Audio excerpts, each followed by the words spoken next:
Dessa vez nós estaremos lendo do verso 18 ao verso de número 30.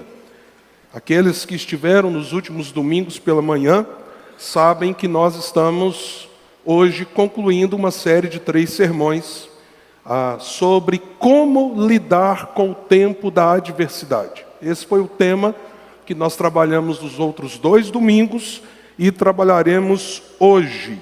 E estamos crescendo, aprofundando esse assunto à luz de uma história, de uma narrativa bíblica extraordinária que envolve o rei Josafá e a tribo do sul, a tribo de Judá, ou o reino de Judá, ali no Velho Testamento. E assim nos diz a Escritura, então, conforme está escrito em 2 Crônicas 20, 18 a 30. Josafá prostrou-se, rosto em terra, e todo o povo de Judá e de Jerusalém prostrou-se em adoração perante o Senhor.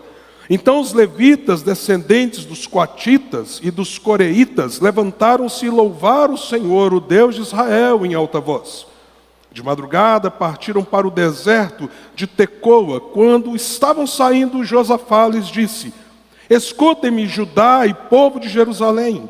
Tenham fé no Senhor, o seu Deus, e vocês serão sustentados. Tenham fé nos profetas do Senhor e terão a vitória. Depois de consultar o povo, Josafá nomeou alguns homens para cantarem ao Senhor e louvarem pelo esplendor de sua santidade, indo à frente do exército cantando: deem graças ao Senhor, pois o seu amor dura para sempre.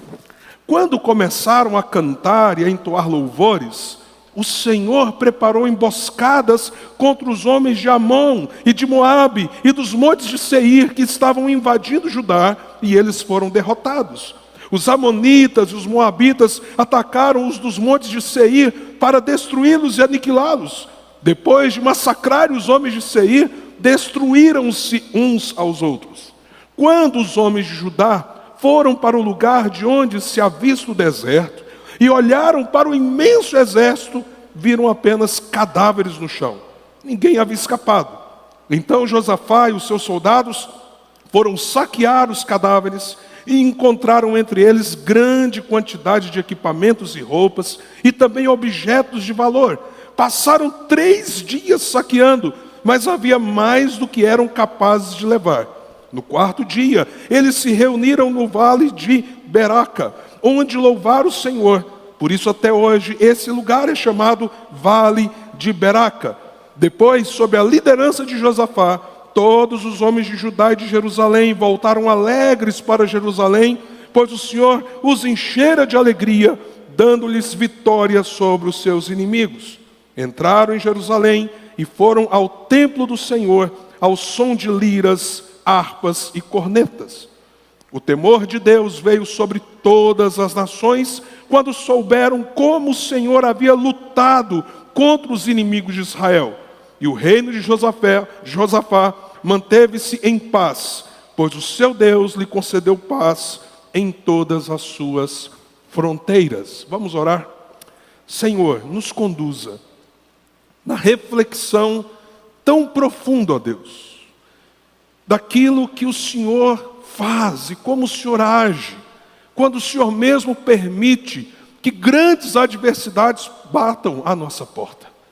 Que o Senhor, ó Deus, nos mova nessa ação do Senhor na nossa história, como o Senhor fez com Josafá e aquele povo há tantos séculos atrás.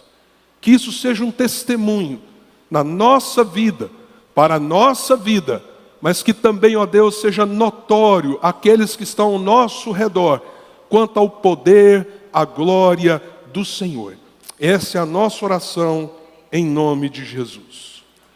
Como lidar com o tempo da adversidade? Nós vimos que Josafá nos dá um grande exemplo. Ele lutou indo para Deus, diante daquele quadro insuperável com seus próprios esforços. Ele vai para a oração, ele vai para o jejum, ele vai para uma atitude de lembrar-se da aliança que ele tinha com Deus. E aí, nesse sentido, nesta passagem, os versículos da primeira parte do capítulo nos lembram como ele chama o povo e eles vão ao templo. e o templo tem um valor específico espiritual no Velho Testamento. E nós aprendemos então com Josafá qual é o movimento que nós precisamos fazer. Mas nós aprendemos também com o próprio Deus o que Ele faz e como Ele lida conosco no tempo da adversidade. Ele é um Deus que nos responde. E Ele é um Deus que age. Ele não fica inerte. E é aquilo que nós vimos na semana passada. Deus respondeu ao clamor, à súplica do seu povo. E não apenas isso. Deus prometeu a eles o livramento. E apesar disso, Deus não falou, fiquem aqui no templo, enquanto eu vou guerrear lá. Ele disse, eu vou guerrear essa guerra por vocês. Mas quanto a vocês, levantem, marchem, posicionem-se, se coloquem a caminho. Então Ele responde, Ele livra, Ele intervém, mas Ele não exime os passos da nossa responsabilidade. Ele nos chama a sermos ativos e proativos no tempo da adversidade. Mas hoje, eu quero que a gente aprofunde essa questão à luz do que nós lemos. E por que Deus permite a adversidade? Por que Deus permite? Por que Ele permite o luto para você? Você perder alguém que você ama? Algo acima das suas possibilidades? Por que Ele permite a doença? Alguns irmãos e irmãs aqui na igreja já passaram ou estão passando ainda por um câncer, por uma doença, às vezes, que acomete a vida e muda a vida de uma hora para outra. Por que Deus permite a perseguição? Por que Deus permite a perda? Tem gente aqui que já perdeu muito dinheiro. Tem gente aqui que caiu no desemprego e ainda não tem emprego. Por que Deus permite essas coisas? Ele não poderia simplesmente te livrar, fazer com que nada disso acontecesse? Por quê? É importante a gente saber como lidar com a adversidade. Mas se você não entender por que Deus permite a adversidade, você vai até para a oração, você vai para uma série de coisas. Mas talvez você ainda não compreendeu para onde Deus está querendo te levar. Para onde Ele está te conduzindo. O que Ele está provocando. O que Ele está querendo estabelecer na sua vida. E a mensagem de hoje fala disso. Então eu quero que você observe, conectando as 3 mensagens. As outras 2 com essa aqui. Há um primeiro movimento que acontece ligado à postura de Josafá e do povo. E a gente pode chamar isso de rendição. Rendição. Lembra? Amonitas, Moabitas e boa parte dos edomitas que moravam naquela região montanhosa, que cercava aquela parte mais embaixo, ali, próximo até certo ponto de Jerusalém. Um exército impossível, uma aliança, uma coalizão violenta, poderosa, impossível de Josafá com aquele povo vencer. E Deus permitiu, ou não permitiu? Ou você acha que Deus é pego de surpresa? Você acha que os amonitas, moabitas, edomitas estão projetando tudo e Deus está lá dormindo? Aí Josafá com o povo, Senhor, oh Senhor, acorda. Aí Deus, está acontecendo alguma coisa? Senhor, estamos aqui clamando. Senhor, nos socorre. Conta para mim, o que está acontecendo? Não estou sabendo de nada, estou aqui no céu. Ninguém me contou. Serafins, querubins, nem para me acordar. Não, irmãos. Não, irmãos. Nós temos um Deus todo-poderoso. Ele é onisciente, Ele conhece todas as coisas. Ele não é pego de surpresa hora nenhuma. Mas esse movimento de Josafá na direção de Deus É um movimento de alguém que diz: nós só temos uma possibilidade. Existe uma possibilidade. Existe uma forma de nós superarmos tudo isso, mas só existe uma. E é o Senhor. Só o Senhor. Só o Senhor. Nosso braço não consegue, nossas espadas não conseguem, nosso poder não consegue, nossas alianças não podem nos proteger. Nada. É uma situação limítrofe da realidade humana, em que você esgota todas as suas perspectivas e que só sobra um Deus que possa te ouvir e intervir. É por isso que o final da oração de Josafá, no versículo 12, ele diz: nada podemos fazer. Tem alguma situação tão adversa que você chegou nesse ponto, que você olha e fala: o que eu posso fazer? Como eu vou resolver? Como eu vou superar? Você já esgotou os recursos, você já esgotou as forças, você já esgotou tudo.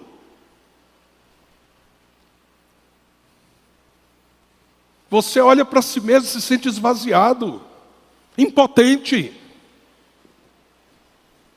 Nesta manhã, isso te chama a um passo para te levar onde você precisa chegar. E esse passo é a rendição. Senhor.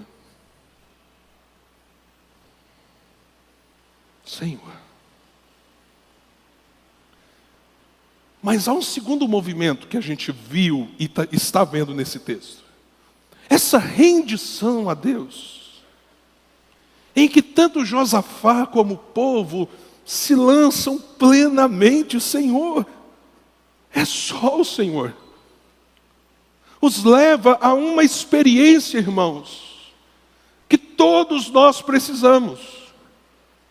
Senhor, nada podemos fazer. Mas ainda no mesmo verso, terminando a oração, ele diz: mas os nossos olhos se voltam para ti. E aqui nós precisamos desse segundo movimento, que é Deus que nos responde. Lembra? Ele é um Deus que responde, que é a contemplação. Muitas vezes, Deus permite o tempo da adversidade para que você se renda. Mas ao você se render, o que Ele está desejoso de fazer é se mostrar a você. Se mostrar a você. Você lembra de Jó? Jó chegou ao ponto de debater com Deus. Eu acho que Jó deve ter pensado assim: eu já estou na miséria mesmo. Perdi filho, perdi bens, perdi honra, perdi saúde. E a mulher que eu tenho é uma megera. Nem para sua companheira na hora dessa. É uma infeliz. Então, Deus, e tem uns amigos aqui dizendo que a culpa é toda minha, Deus. O Senhor sabe, Senhor, que isso aqui não é justiça retributiva, não. Não é fruto dos meus erros e das minhas falhas que me levaram a tudo isso, porque eles são como eu e eu lá. Eles estão tudo cheios de saúde. Beleza, Jó, vamos conversar. Vamos conversar nós dois. Quem era você quando eu fiz as montanhas? Quando eu lancei os fundamentos do mundo? Onde você estava, Jó? Ou você está quando a corça dá a sua cria lá na floresta? Onde? E Deus vai dialogando com ele. Sabe o que Deus está fazendo com Jó? Deus não está ignorando a dor e o sofrimento dele. Deus está dizendo para Jó: Jó, para de lamentar. Jó, olha para mim. Olha para mim, Jó. Não olhe para as perdas, para o sofrimento, para os perigos, para a desonra, para a miséria, para as suas chagas. Jó, você sabe quem eu sou, Jó? Sabe? Jó capítulo 42. Olha o que acontece. Aí você vai entender onde nós estamos chegando. Bem sei que tudo pode, Senhor. E nenhum dos teus planos pode ser frustrado. Eu achava que eu podia dar algum conselho para o Senhor. Senhor, eu te conhecia só de ouvir. Mas agora, os meus olhos te veem. Rendição. Grande oportunidade para contemplação. Para você conhecer Deus numa profundidade e numa realidade que só um tempo assim pode produzir. Então Deus não é um Deus masoquista que gosta de ficar usando o sofrimento para ver a gente gemer, e Ele fica rindo de lá, feliz e ironicamente, porque por aqui o negócio está difícil para você. Não. Deus permite o tempo da adversidade para Ele se revelar. E Ele faz isso nesse texto como? Como nós vimos na semana passada. No tempo do modo profético, Ele se revela através do profeta. Diante da rendição daquele povo, não aos inimigos, mas ao próprio Deus. E ao se revelar, Josafá, bem como aquele povo, contemplam, esse é o nosso Deus. Ele está falando conosco, Ele está nos visitando, Ele está nos respondendo, Ele está dizendo, eu sou sim aquele Deus que falou, como está lá, alguns capítulos antes. 2 Crônicas 7,14, se o meu povo que se chama pelo meu nome se humilhar, orar, se arrepender dos seus maus caminhos, então eu ouvirei dos céus, perdoarei os seus pecados e sararei a sua terra. Mas aquilo que Josafá e aquele povo ouviu que Deus disse antes, agora eles estão experimentando. E aqui então eles estão contemplando quem é Deus. E tudo isso os leva a um lugar, os move a uma realidade. E que realidade é essa? Se você entender isso, pode ser a adversidade que você estiver passando. Você vai falar assim, Senhor, é assim que eu preciso lidar com esse momento. Onde Deus está querendo te levar? Onde você precisa chegar? É algo que a gente chama de adoração. O texto diz que então, ao contemplarem a resposta e as promessas de Deus, verso 18, Josafá prostrou-se, rosto em terra, e todo o povo de Judá e de Jerusalém prostrou-se em adoração perante o Senhor. Observa. Qual era a condição? Medo, pavor, impotência. Levou a quê? A rendição. E essa rendição abriu as portas para a contemplação. Deus se mostrou a eles. Agora que Deus se mostra, o que eles fazem? Se prostram e adoram.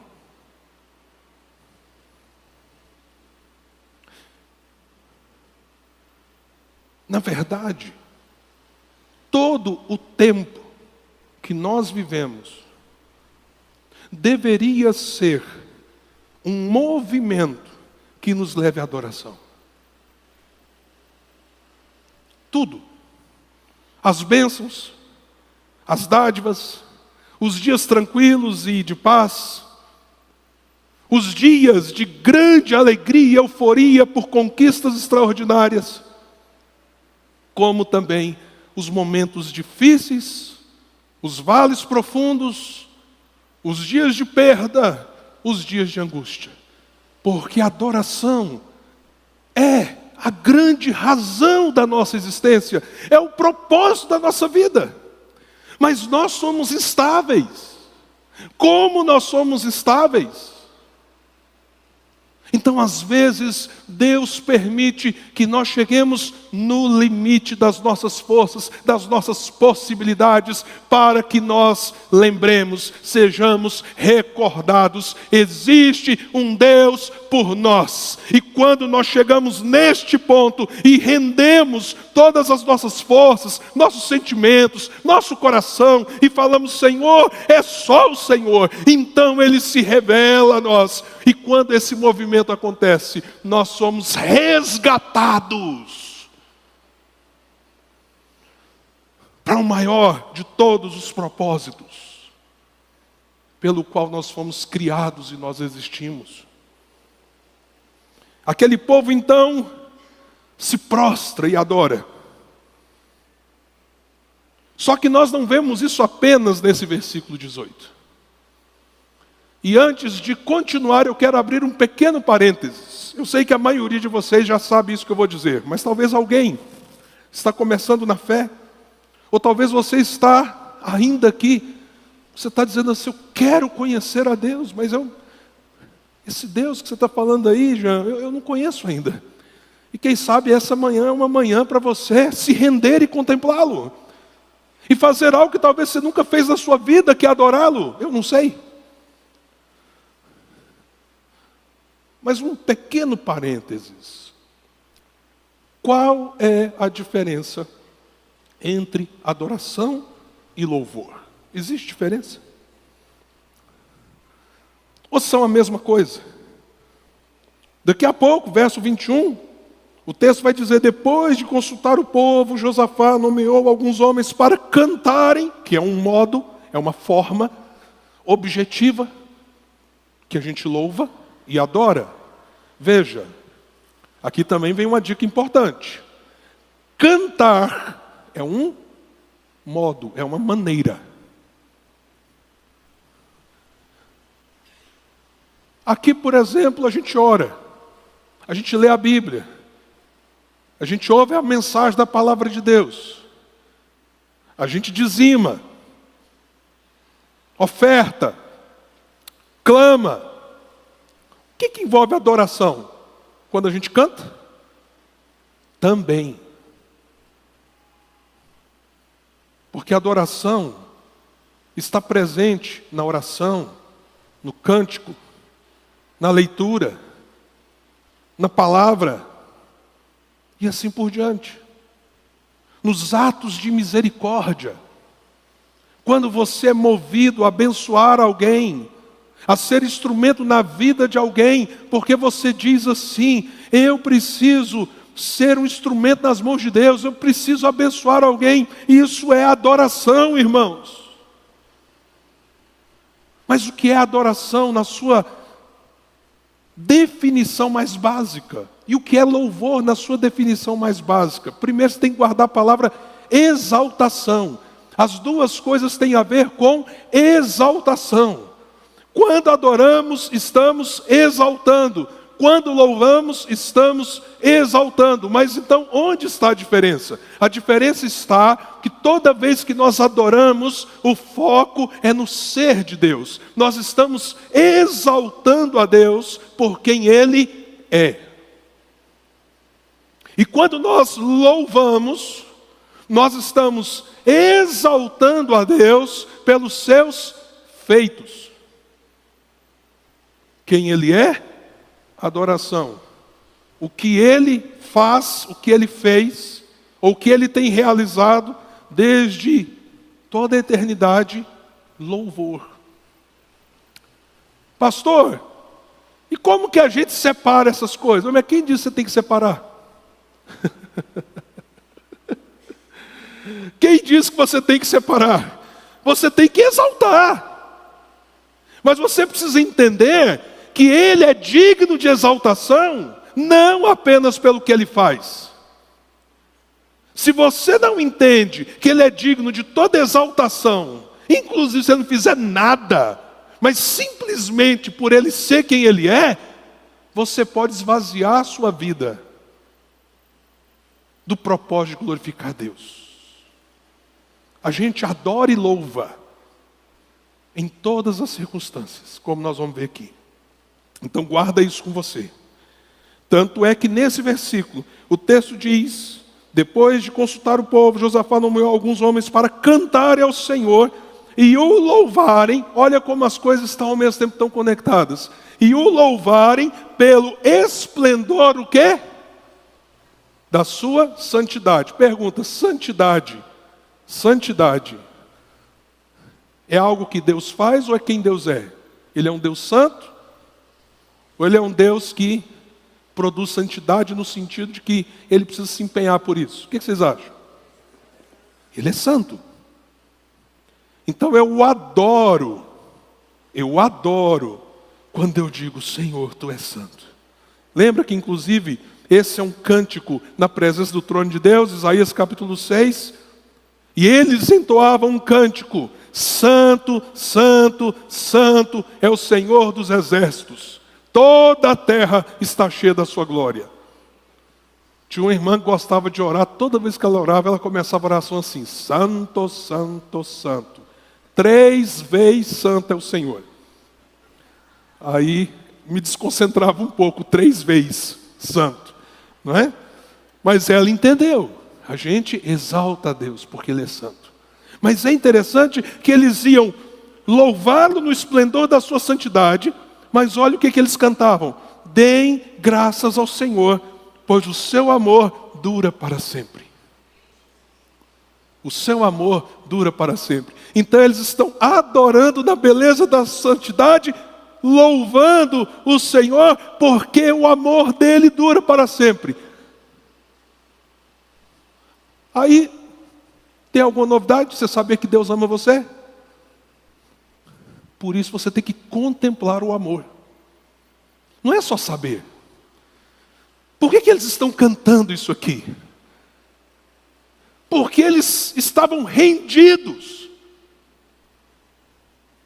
Eles estavam plenamente derrotados nas suas forças. E eles encontraram um Deus que disse para eles: vocês são o meu povo, eu amo vocês, eu vou livrar vocês. Então, isso aqui não é tipo assim: Deus nos ama, né, irmãos? É como Ele nos ama, e Ele é fiel, o seu amor dura para sempre. Eles contemplaram o amor, eles não apenas tinham a ideia de que Deus os amava. E quando a gente contempla, nós somos lançados na adoração.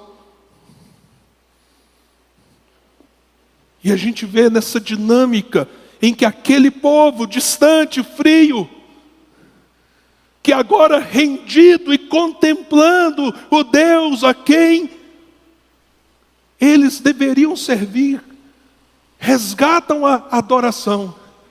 Agora a gente começa a ver umas coisas bem interessantes aqui. Deus resgata essa adoração de um modo contínuo.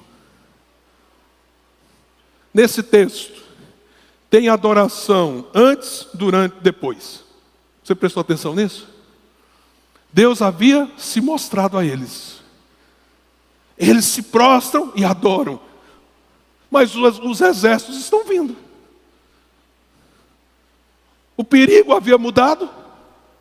O desafio havia cessado. O livramento havia chegado? Não. Não, porque não é isso que te leva à contemplação. Ouça o que eu estou te dizendo nesta manhã. Não é a solução do seu problema que deve levar você a adorá-lo, mas é você ver aquele Deus que está acima do seu problema. É por isso que o Salmo 34 diz: bendirei o Senhor em todo tempo, o seu louvor estará continuamente nos meus lábios. Aí o verso 5 diz assim: contemplai-o e sereis iluminados, e o rosto de vocês não verá vexame. Não espere as soluções, não espere as respostas para adorar a Deus. Ele deve ser adorado por quem Ele é, e por aquilo que inclusive Ele já fez, porque você, se você está aqui nesta manhã, você tem experimentado as bênçãos do Senhor. Peça a Deus para abrir os seus olhos, para que você o adore, o louve, antes que os problemas sejam resolvidos. Mas enquanto o Senhor está livrando, eles estão adorando. E quando o Senhor dá pleno livramento, eles continuam louvando, voltando com os despojos para Jerusalém, em grande ação de graças, louvor e bendizendo o nome do Senhor. Então a adoração não pode cessar. Mas quantas vezes ela cessa? Quantas vezes nós somos tomados pela murmuração? Quantas vezes nós somos tomados pela autojustificativa? Às vezes por coisa pior, ou sei lá, equivalente, como uma autocomiseração, como inclusive se Deus tivesse que fazer alguma coisa por obrigação, quando Ele não tem obrigação nenhuma. Então o Senhor resgata, e Ele coloca a gente diante da adversidade, para a gente quebrar as amarras, soltar as cordas e dizer: Senhor, é só o Senhor. E a gente começa a contemplá-lo, e a adoração volta a fluir no nosso coração.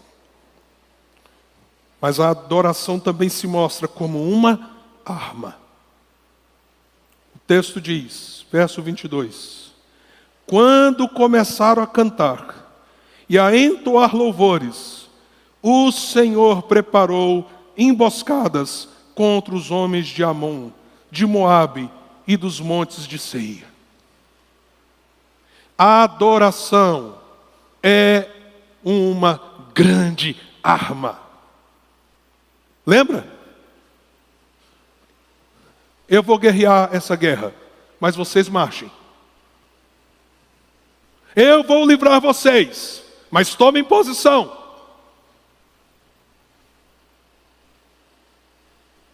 Então, a gente marcha, a gente toma posição, a gente age. Em que direção? De conseguir vencer o que a gente não consegue vencer? Isso seria loucura. A gente marcha, a gente se posiciona, a gente vai e vai com fé para adorá-lo enquanto Ele vai à nossa frente. Esse que é o processo. Ele está à frente. E enquanto a gente toma esta postura espiritual, o Senhor vai cuidando daquilo que a gente não dá conta de cuidar. Se isso vai durar um dia, 2 dias, um mês, alguns anos, eu não sei. Se a gente ainda tem que ser, diríamos, colocado mais ainda num processo de provação para que a nossa adoração se aprofunde, eu não sei. Eu sei de mim. De vez em quando, alguém chega para mim e fala assim: pastor, eu admiro demais o senhor é tão humilde. Ah, irmãos, se eu fosse humilde, Deus não precisava me quebrar tanto. Eu tenho que ser quebrado, e quebrado, e quebrado, e quebrado. Sabe por quê? Não conta para ninguém não, tá? Vai que o pessoal descobre. Porque o meu coração é orgulhoso.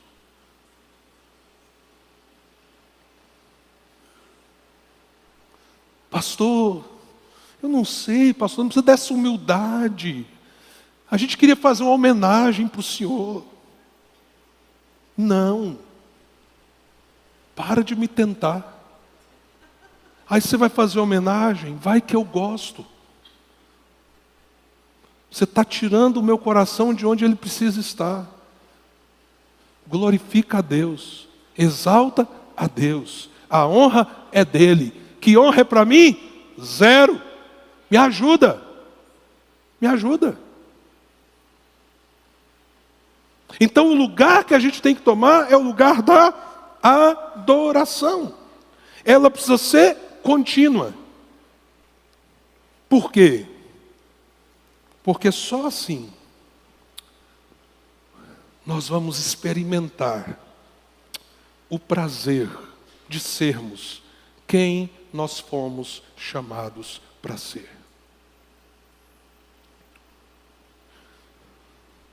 Você era um derrotado. Você nasceu derrotado. Você já nasceu vencido. Sua mãe concebeu você em pecado. Você nasceu morto espiritualmente. Você, como morto espiritual, o que você podia fazer por você? E naquela época, sequer você tinha condição de se render, porque você nem sabia que precisava se render. Talvez você achava até que estava tudo bem com você. E todos os exércitos infernais, não é vindo contra você não, é você sendo parte dele. Porque era lá nesse universo que você estava. No território do inimigo. Debaixo do poder do príncipe da potestade do ar. Daquele espírito que atua nos filhos da desobediência. E você era por isso filho da ira. Isso é o que você era. Aí o Espírito Santo veio. E trouxe uma vida espiritual que você não tinha. E abriu seus olhos. Para quê? Para você saber que você não podia fazer nada. Pastor, então eu queria ficar dentro da Matrix. Lembra da pílulazinha? Então eu não queria essa pílula não, só para eu saber que eu sou um escravo desse jeito espiritualmente, que a minha condição é essa. Mas aí que está. O Espírito Santo vem, abre os seus olhos para você o quê? Se render. Render a quê? Ao fato de que o que você não pode fazer por você, um dia, o próprio Deus que se fez homem, e que veio a este mundo, um mundo de trevas, cujo nome era Jesus Cristo, o Nazareno, ele veio para pagar o preço que você não tinha como pagar. E guerrear a guerra que você não tinha como guerrear. E conquistar aquilo que você não tinha como conquistar. Mas para quê? Para quê? Para o louvor da sua glória. Porque quando ele guerreou a sua guerra, e ele redimiu você, e ele em Cristo Jesus trouxe a boa notícia de uma nova vida, ele te chamou para ser, em essência, um adorador. Então por que você vem aqui cultuar? O que você está fazendo aqui nessa manhã? Tem tanto parque bom nessa cidade, por que você não foi andar de bicicleta? Você veio aqui para isso. Se você não entendeu isso, alguma coisa está muito errada. Mas é só aqui, no domingo, às 10 da manhã, nessa agenda? Não. É na sua casa, é com a sua família, é no seu trabalho, porque a sua vida é um chamamento à adoração. É através dos atos, como eu disse, de misericórdia. É através da proclamação do Evangelho, através da sua boca. É lá na candeia, quando nos reunimos. Nós agora somos uma comunidade, um povo de adoradores. É o propósito nosso. É a essência da nossa existência e da nossa vida. Então, se a adversidade está te relembrando que você deve estar rendido, e isso trouxer você a contemplar o Senhor, e isso renovar a glória de Deus na sua vida, a adoração, louvado seja o nome do Senhor pela sua adversidade. E antes que ela passe, comece a adorar. Não espere ela passar, não. Porque a gente adora antes, durante e depois.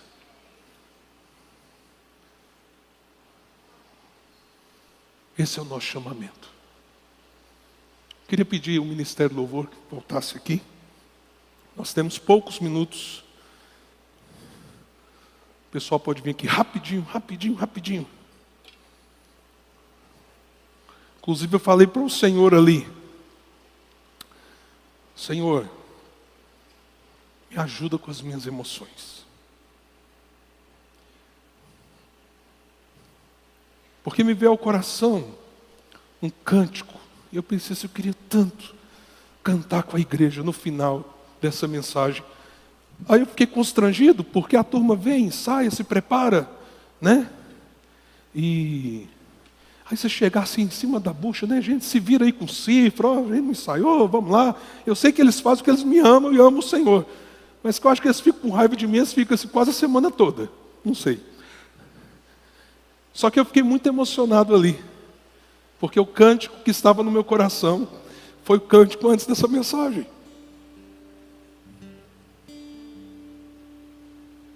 Queria que a gente cantasse de novo. E eu queria que você fosse nesses movimentos dessa manhã. O que precisa ser rendido? O que você precisa chegar para Deus e falar assim, Senhor, está aqui. Só o Senhor está nas tuas mãos. O que o Senhor quer que você contemple? Por que Ele está te chamando nesta manhã para relembrar você acerca de quem Ele é, do que Ele fez? E diante disso, essa é a manhã para a adoração ser restaurada na nossa alma. Vamos fazer isso? Vamos ficar em pé, né? Quando a música esmurece, o resto desaparece. Simplesmente a ti me achego. Estou voltando à essência da adoração. E a essência da adoração és tu, Senhor. És tu, Jesus. Vamos exaltar o Rei com esta canção.